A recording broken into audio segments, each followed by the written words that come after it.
Boa tarde, meus irmãos, que a paz do Divino Mestre Jesus esteja sempre conosco a nos auxiliar em nossa trajetória enquanto espírito.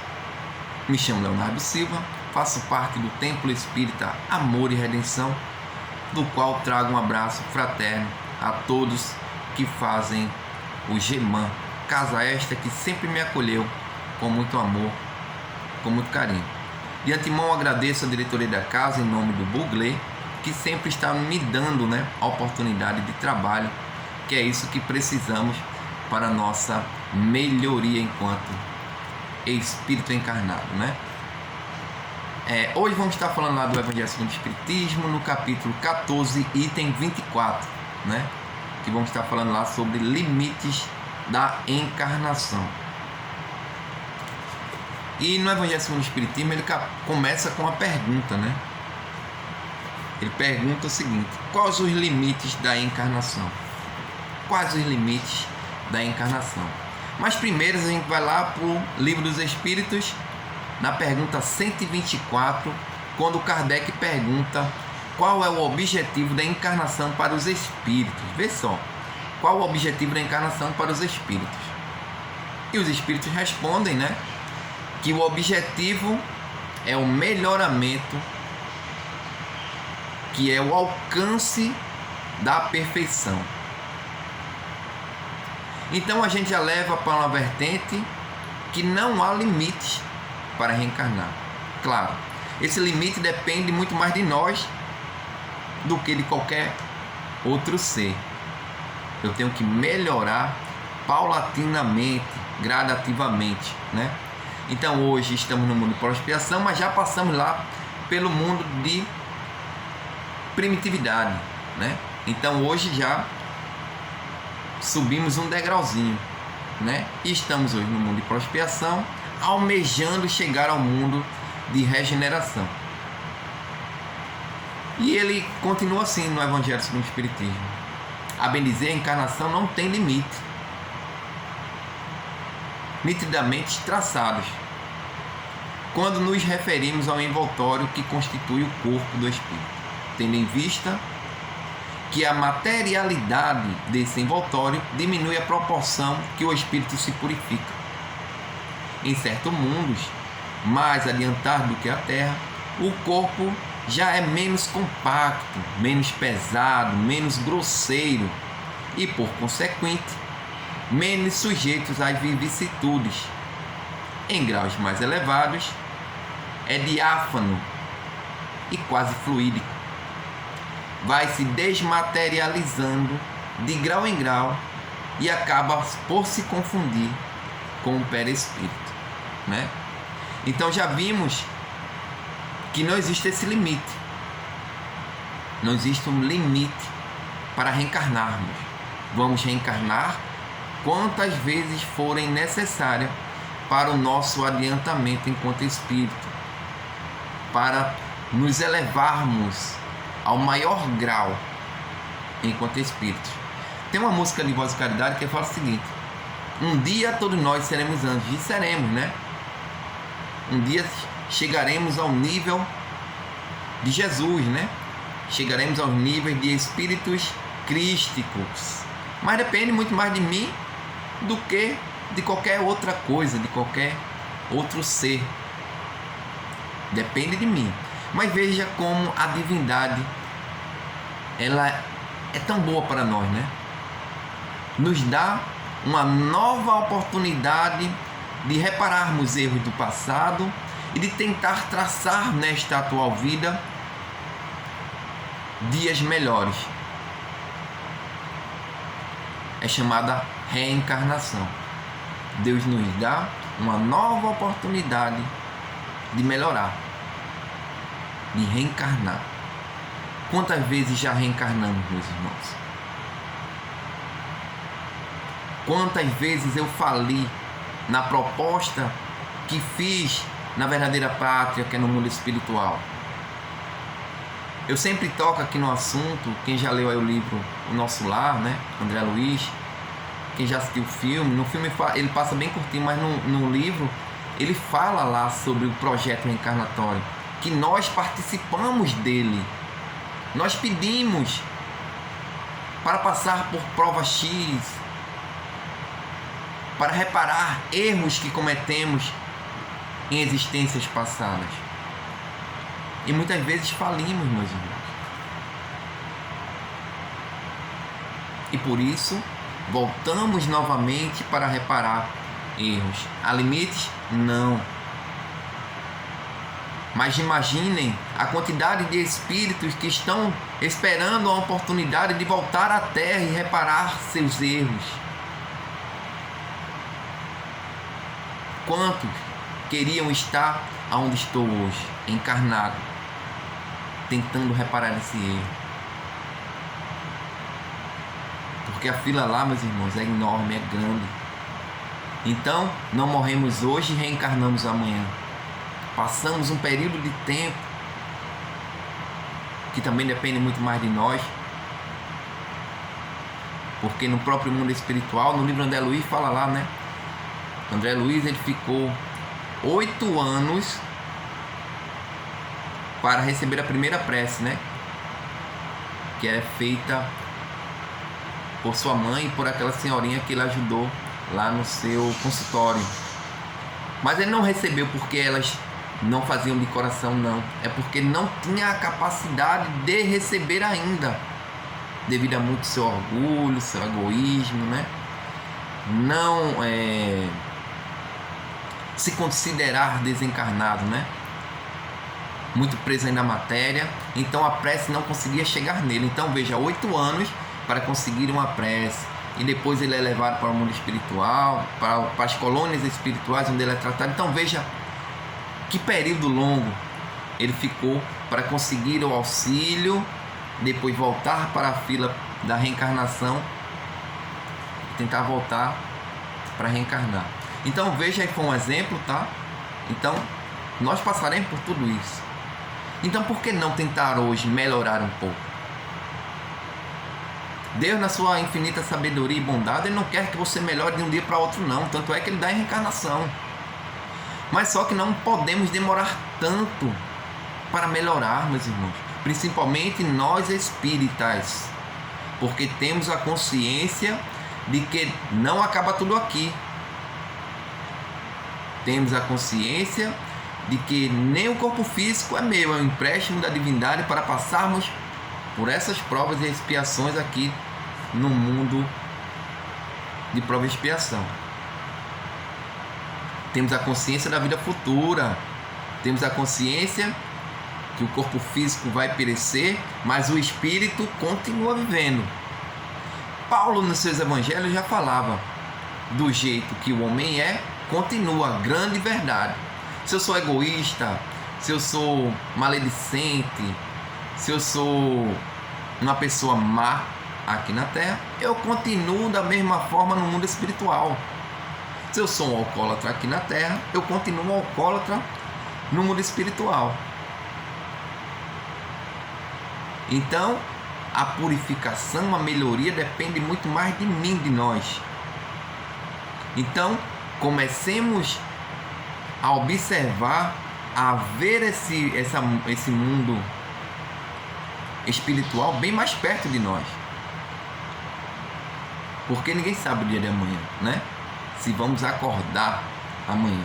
Então aproveitemos a cada dia para praticar a caridade, caridade esta que nos foi trazida pelo Mestre Jesus, e é o slogan de nossa querida doutrina espírita, que fora da caridade não há salvação. Mas Léo, eu só vou ser salvo se eu praticar a caridade? Não. Jesus também falou o que ele entendia sobre caridade. No Livro dos Espíritos, Kardec indaga a espiritualidade. Como entendia Jesus a caridade? Benevolência, indulgência e perdão das ofensas. Ser benevolente, ser indulgente e perdoar. Coisas que fazemos pouquíssimo ainda, né? Então, para alcançar níveis melhores em elevação, eu preciso ser benevolente, indulgente e perdoar. Para a gente começar essa prática da caridade, que nada mais é, meus irmãos, do que o amor em ação, o amor em movimento. Primeiro mandamento: amar a Deus sobre todas as coisas. E o segundo, parecido com este, amar ao próximo como a si mesmo. Fazer ao outro o que queria que fizesse com você. Mas vamos lá, continuar, né? Que a hora urge. Como palestrante que eu fui para a palestra, ele disse: o relógio não é espírita, né? Ele está correndo e a gente tem pouco tempo para trazer reflexões sobre um tema que é tão amplo, tão grande, que aí peço a vocês que depois dê uma lidinha, uma estudadinha nesse capítulo 24, capítulo 4, desculpem, item 24 lá, Limite da Encarnação, e se for lá no Livro dos Espíritos, na pergunta 132, que ele vai falar sobre o objetivo da encarnação, que ele traz um leque de ensinamento para todos nós. E ele continua, né? No que tange ao objetivo principal da encarnação, esse fenômeno, fruto da divina misericórdia, acontecerá quantas vezes forem necessárias para que o espírito possa se transformar de energias densas e inferiores, decorrentes das quedas do passado, em vibrações luminosas, que lhe conferirão lugares plenificados pela alegria. Tendo em vista, né, meus irmãos, que estamos no mundo de prova e expiação, onde a felicidade não é plena, ela é relativa. Teremos momentos felizes como este, né, de estarmos aqui unidos e reunidos em um só pensamento, estudando um pouco do Evangelho segundo o Espiritismo, né, do nascimento de um filho, né, da alegria de podermos ir a uma praia, né, estarmos junto com a família, congregando, né, de um só pensamento em nossas igrejas, em nossos templos, em nossos terreiros, né? Por que não? Porque o próprio mestre disse que toda religião ela é boa quando ela transforma mais homens do bem do que hipócritas. Então toda religião ela é boa, né? Quando falamos mal de alguma religião, muitas vezes falamos por falta de conhecimento. Nós somos muito alvejados, podemos dizer assim, por outras religiões, por outras doutrinas, né? Que muitas vezes questionados, tu acha que vai ser salvo porque está praticando a caridade, né? E muitas vezes nossos irmãos, por falta de conhecimento, não sabem que a caridade nada mais é do que o amor, né? O amor em ação, o amor em movimento, como falei antes para você. Então, quando eu pratico o amor, eu estou sendo salvo, né? Mas essa salvação não é aquela de querer ir para o céu, né? É aquela de nossa melhoria, é aquela de lei de progresso, que é uma lei divina, né? De nos melhorarmos a cada dia um pouquinho e tentarmos alcançar esse nível de elevação de espíritos crísticos, né? De espírito celeste, né? Que um dia todos nós seremos, depende muito mais de mim e de você do que de qualquer outra coisa. E ele continua, né?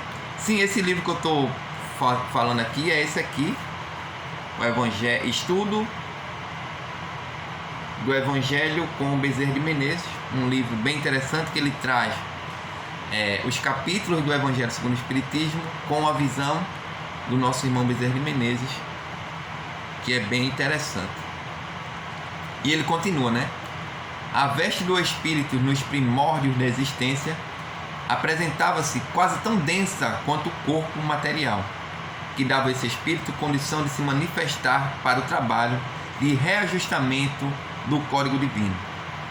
Foi um movimento contínuo e sistemático de ir e vir, de encarnar e desencarnar, que possibilitou ao ser a diluição gradual das energias inferiores, o que lhe conferiu melhor condição de uma vida espiritual. Avançou o espírito com passadas no bem, alterando paulatinamente o seu contexto vibratório, e ainda que não sedimentassem grandes conquistas em seu psiquismo, a cada existência na carne, uma força motriz diferenciada ia lhe dando conforto quanto à sua manifestação entre as entidades. Espíritos que emigram e imigram no movimento natural de encarnação e desencarnação são instrumentos de condução do progresso a sua esfera de vivência, onde também terão oportunidade de aferir sua conduta e seu pensamento quanto à moral do Cristo. No Livro dos Espíritos, se eu não me engano, é a pergunta 625, quando Kardec pergunta quem seria ou o que seria o nosso guia e modelo, quem seria o nosso norte para melhorarmos. E os Espíritos respondem, né? Que é a menor resposta do Livro dos Espíritos: Jesus. Então Jesus, há mais de 2000 anos, ele trouxe para nós um leque de coisas que poderemos fazer para nós e para os outros, o nosso próximo, que vamos melhorar enquanto ser encarnado e espírito imortal.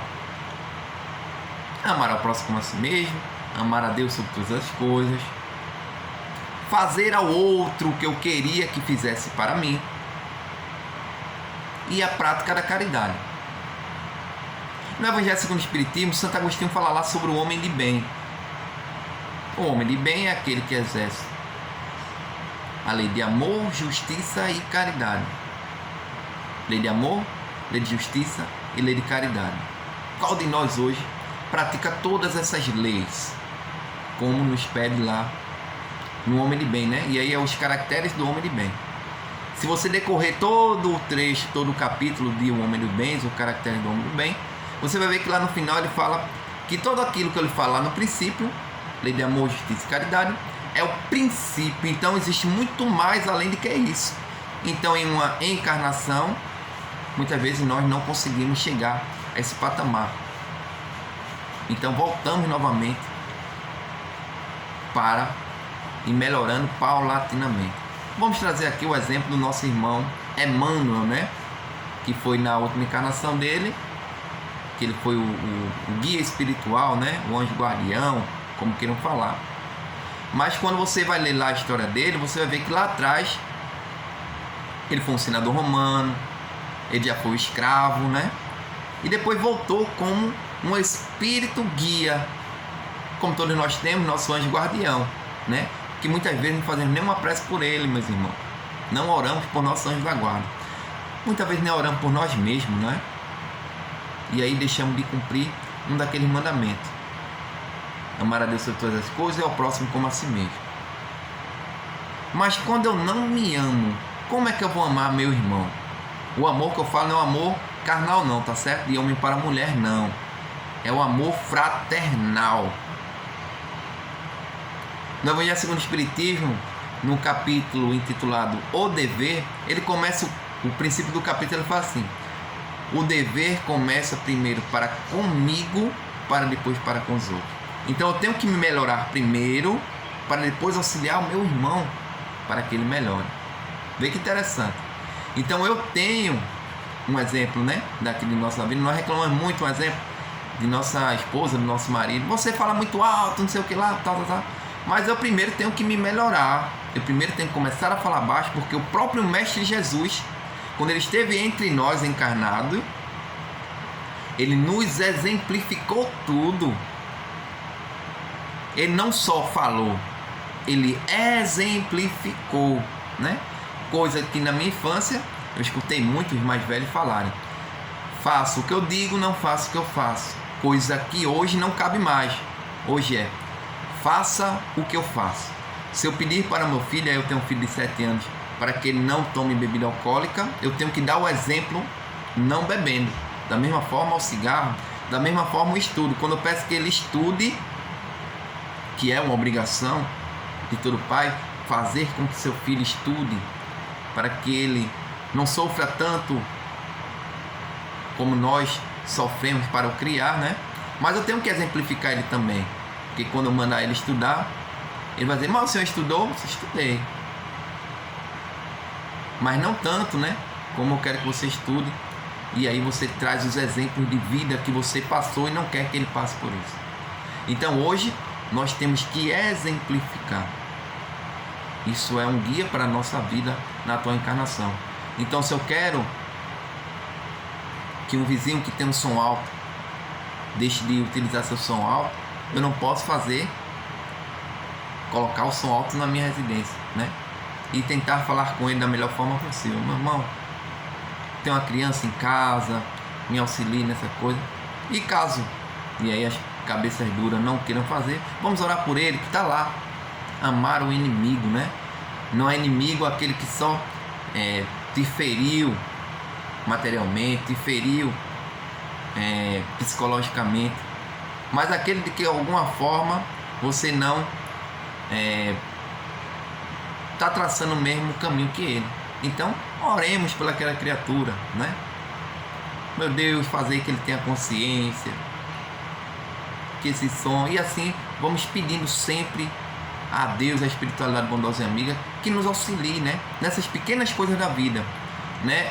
Hoje eu estou conversando com vocês, mais tarde eu vou estar no centro chamado Persevere, lá em Tabajara, falando sobre a cólera.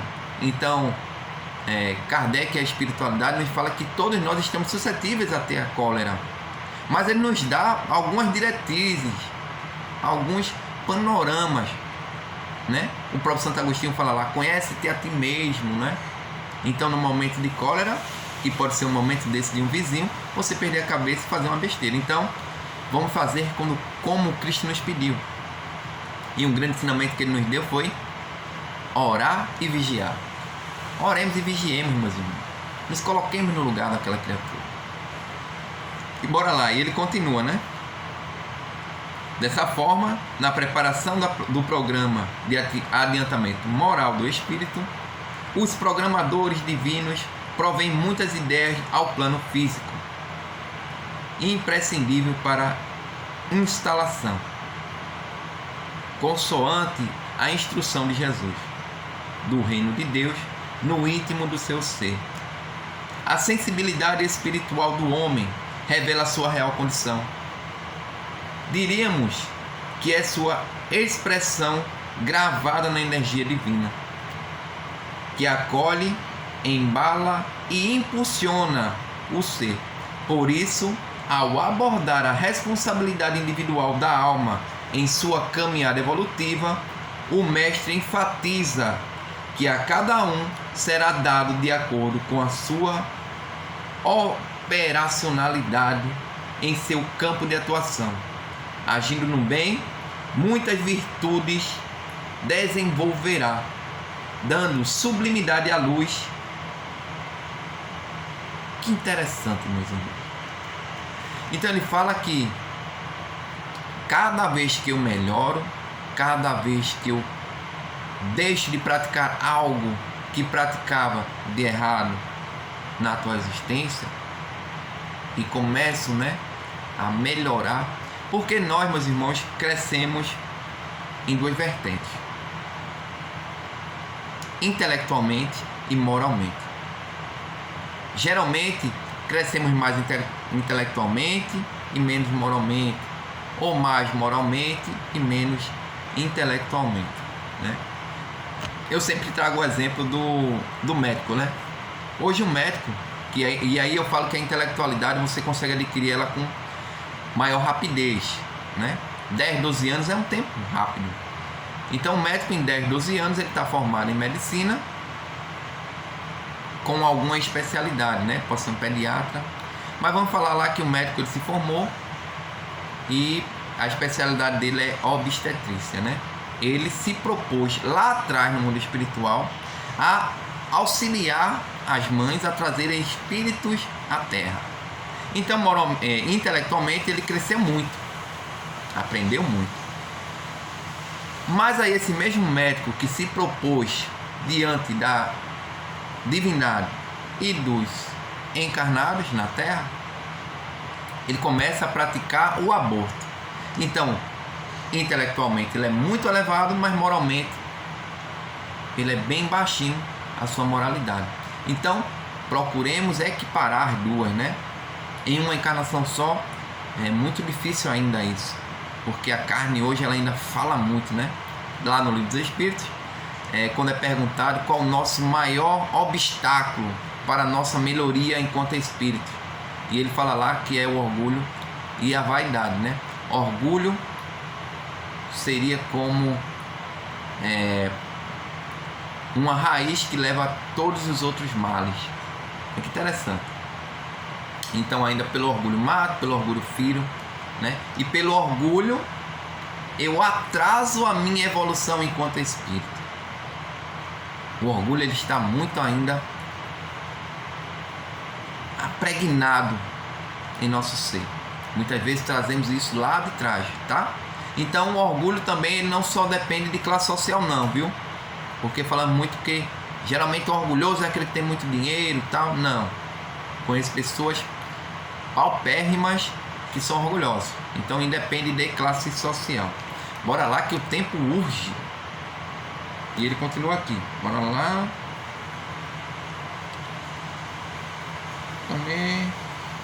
Bora lá. Por ser filho do Altíssimo, o homem se encontra abundantemente cercado de possibilidades de reformular os conceitos que traz sobre a benevolência maior. Nos planos espirituais superiores, a que todos os homens terão acesso, a vestimenta do espírito é ainda mais fluídica e leve. Aqui ele está falando quando começarmos a evoluir, a passarmos de mundo de prosperação para o mundo de regeneração, para o mundo felizes, para os mundos celestes. E aí vai depender de cada um de nós, tá?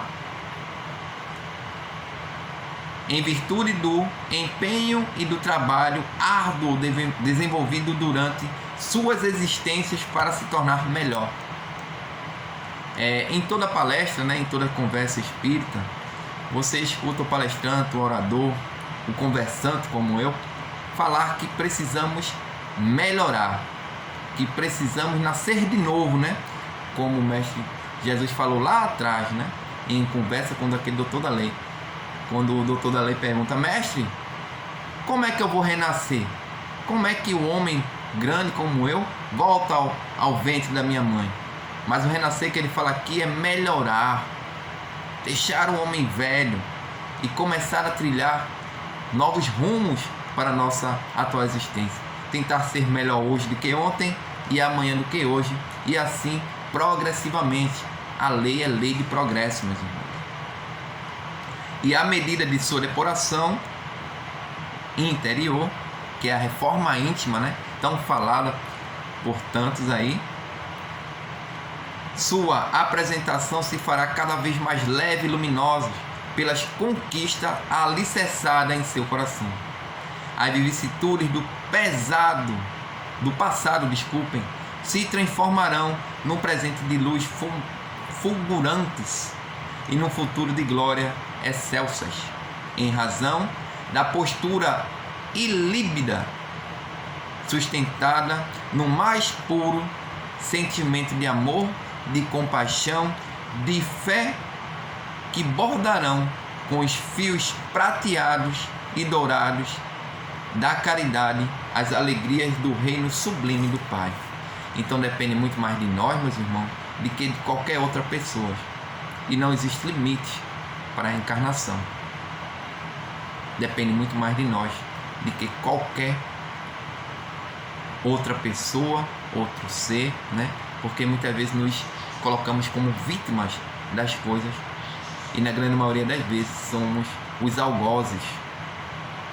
Eu atraso minha melhoria enquanto espírito devido ao orgulho, à vaidade, né? Como falamos, como a espiritualidade fala no Livro dos Espíritos, que o orgulho e a vaidade é um grande entrave para nosso melhoramento. Então, o que fazer para passarmos por essa encarnação, essa atual encarnação, melhor do que a última encarnação? Primeiro, seguindo o que nosso irmão Santo Agostinho nos pediu, né? Conhece-te a ti mesmo. Então, como falei, todos nós conhecemos nossas más inclinações, as nossas vicissitudes, né? Se eu sou uma pessoa maledicente, vamos começar a diminuir essa maledicência. Se eu sou uma pessoa orgulhosa, vamos começar a tratar o orgulho e começarmos a olhar para essa vida futura que falei, que o espírito continua, meus irmãos. Esse corpo físico, que não é meu, que é um empréstimo da divindade para passarmos por essa nossa trajetória enquanto espíritos, vai perecer, vai ficar por aqui, minha casa, meu carro, né? Vai ficar tudo por aqui. O que vamos levar é o que fizemos de bom e de não tão bom. Levamos conosco, né? Essa nossa bagagem. Então, meus irmãos, tendo agora consciência que não há limites, teoricamente, né? Uns vão demorar um pouco mais a alcançar a plenitude espiritual, que não vai precisar mais desse corpo físico, dessa veste, que como vimos, vai chegar em um ponto que ela vai ficar tão casada com o nosso perispírito que ninguém vai saber comparar o que é perispírito e o que é corpo. Então, meus irmãos, que a paz de Deus fique com todos, que essa mesma paz siga com nossos queridos irmãos espirituais, né? Deixo aqui mais uma vez um abraço fraterno a todos que fazem o GEMAN. Agradeço, né, a oportunidade de trabalho, a paciência de terem me escutado e até uma próxima oportunidade. Meus irmãos, o melhor de tudo é que temos um Deus por nós. Muita paz a todos.